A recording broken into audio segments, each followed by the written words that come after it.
ये है निवारक विरोध अधिनियम। हम चर्चा किए थे कि निवारक विरोध अधिनियम क्या होता है। सबसे पहले बात, निवारक विरोध अधिनियम जो है इसकी चर्चा अनुच्छेद 22 में है। अनुच्छेद 22 में जो है हम लिख सकते हैं, अनुच्छेद 22 के चौथा में इसका चर्चा किया गया है।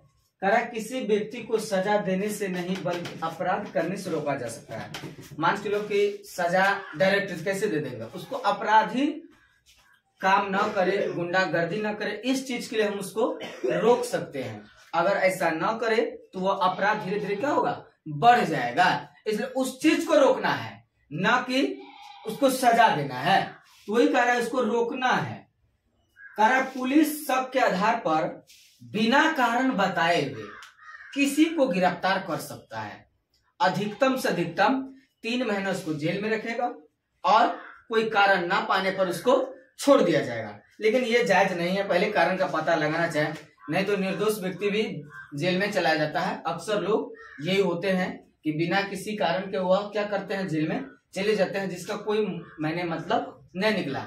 इसलिए प्रशासन को चाहिए कि कानून बनना चाहिए कि जब तक कारण पूर्ण रूप में पता ना चले उसको गिरफ्तार नहीं करना चाहिए। अधिकतम 3 महीना। बेबी बाल बच्चा वाला व्यक्ति है, सबके आधार पर उसको पकड़ लिया, घर में परिवार रो रहा है तो कौन देखेगा, तो ऐसा नहीं होना चाहिए। उसको इससे रोकना चाहिए इस चीज से। अगला आता है नजरबंद। नजरबंद आप समझ ही रहे क्या होता है, मतलब कि किसी को नजर में दिखना नहीं चाहिए, छिपा होना चाहिए। अपने समाज से नहीं मिलने दिया जाना चाहिए, अपना रिलेशन के लोगों से न मिलने दिया जाना चाहिए। ये नजरबंद होता है। यह कानून जो है बनाया गया तो इसमें खास यह बात कहा गया कि यह काम कहां से हो सकता है, जेल से भी हो सकता है, आवास से भी, होटल मॉल मेले से भी उसको गिरफ्तार किया जा सकता है। और उसको गिरफ्तार करने के बाद उसको नजरबंद किया जाएगा, यानी लोगों से मिलने नहीं दिया जाएगा। बात आता है भारत के प्रमुख निवारक विरोध अधिनियम। केस मुकदमा जब लड़िएगा आप लोग को ये सब बात का पता चलेगा। आप लोग को क्या पता चलेगा, वकील सब पर बहस करता है।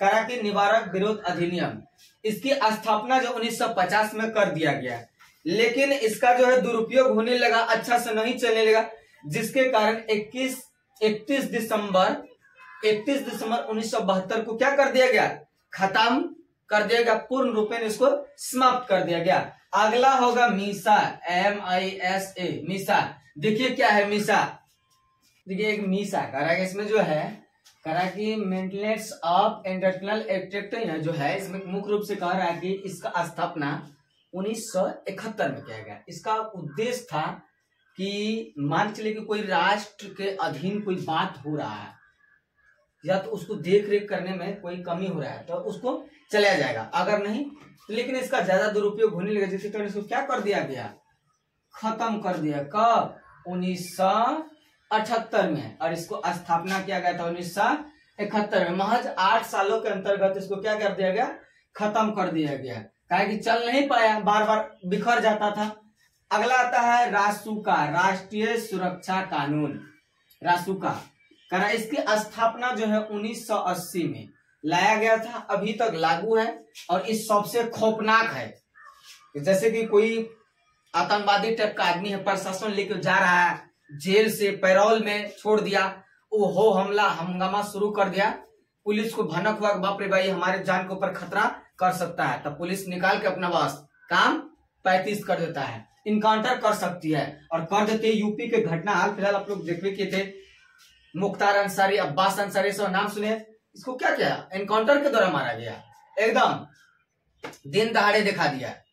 नहीं तो मुख्तार अंसारी के नाम से खौफ खाता था आदमी, तो इसको एनकाउंटर करके मार दिया गया।